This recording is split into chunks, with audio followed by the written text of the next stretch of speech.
Today I wanted to address what you can expect at your first acupuncture appointment with a qualified and classically trained acupuncturist. Hi everyone and welcome to my channel. My name is Charlie Glover and I'm a licensed acupuncturist and practitioner of Chinese medicine.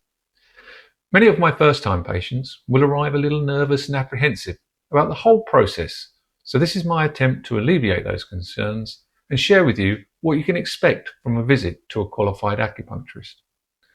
At your first acupuncture session, you can expect a mix of a consultation, physical assessment, and treatment. Here is a step-by-step breakdown of what usually happens. So, before you arrive, first of all, it's ideal that you should wear loose and comfortable clothing, the kind that can be easily rolled up or adjusted, allowing for easy access to the required acupuncture points, without having to undress completely. For example, loose-fitting trousers are ideal as they can be rolled up when treatment requires access to your knee. It is best to avoid caffeine and alcohol before your appointment. It's also a good idea not to arrive for your appointment directly after a heavy meal or to turn up hungry. Again, in an ideal world, it would be best not to plan anything too physical or draining directly after treatment, as this can adversely affect the results. Initial consultation. This session often begins with a detailed conversation about you and your condition.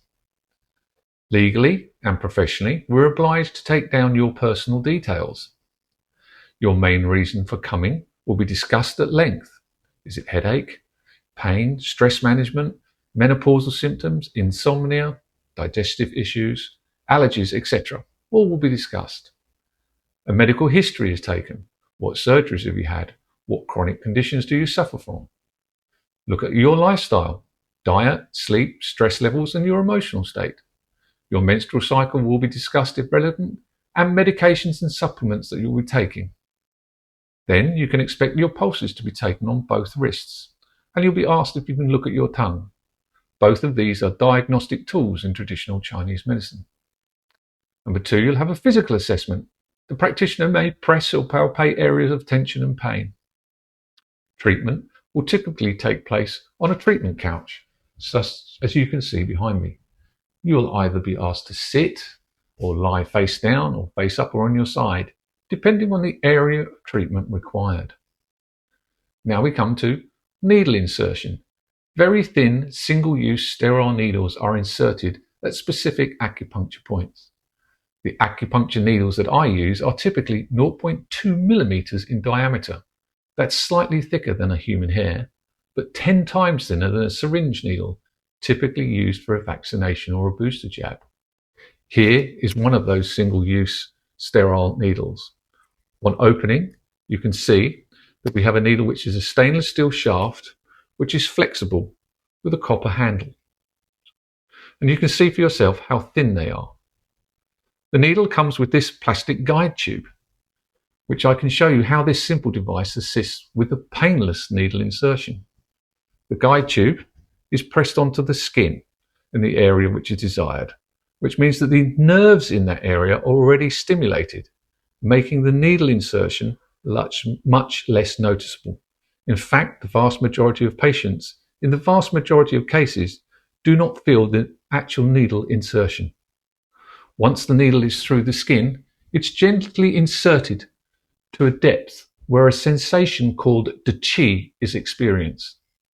This sensation most often is felt as a mild electric shock, similar to a static electric shock which you would experience from walking on a carpet or from moving your clothes over your head. The sensation can also be a mild prickle or pinching, a tingle, a sensation of warmth, or a dull ache. This sensation is quite important to us as practitioners, as it means that the needle is in the right place and it can now begin its work. The number of needles used varies according to the treatment plan and your condition. Generally, treating acute musculoskeletal conditions typically requires the use of more needles versus less being used on a chronic or long-term problem. Once inserted, the needles can remain in place for varying lengths of time. There are in fact three main types of needle technique, which are known as tonification, even, and reduction. And from the patient's perspective, these techniques very basically differ in the amount of time that the needle or needles are left in place. Tonification means the needles are inserted and the chi sensation being achieved. The needle is then rotated clockwise and then almost removed instantaneously. For even and reduction, the needles are often left in place for anywhere between 15 to 30 minutes until the required results are achieved. This process should never be painful. If something feels sharp or uncomfortable, then tell the acupuncturist so they can either remove the needle or adjust it. It may seem a contradiction to many of you, but receiving acupuncture with retained needles can be deeply relaxing. I've had many patients fall asleep during such treatments. After, what happens when the needles are removed? Well, the practitioner will quickly or gently remove the needles.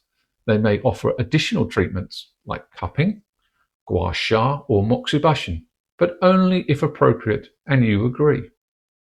To wrap up, you may end up with some recommendations. You may receive lifestyle or dietary suggestions upon your condition. The practitioner will then recommend a treatment plan, e.g., one treatment for a week for 4 weeks. Afterwards, how would you feel? What to expect? Some people feel genuinely energized. Other people can feel deeply relaxed.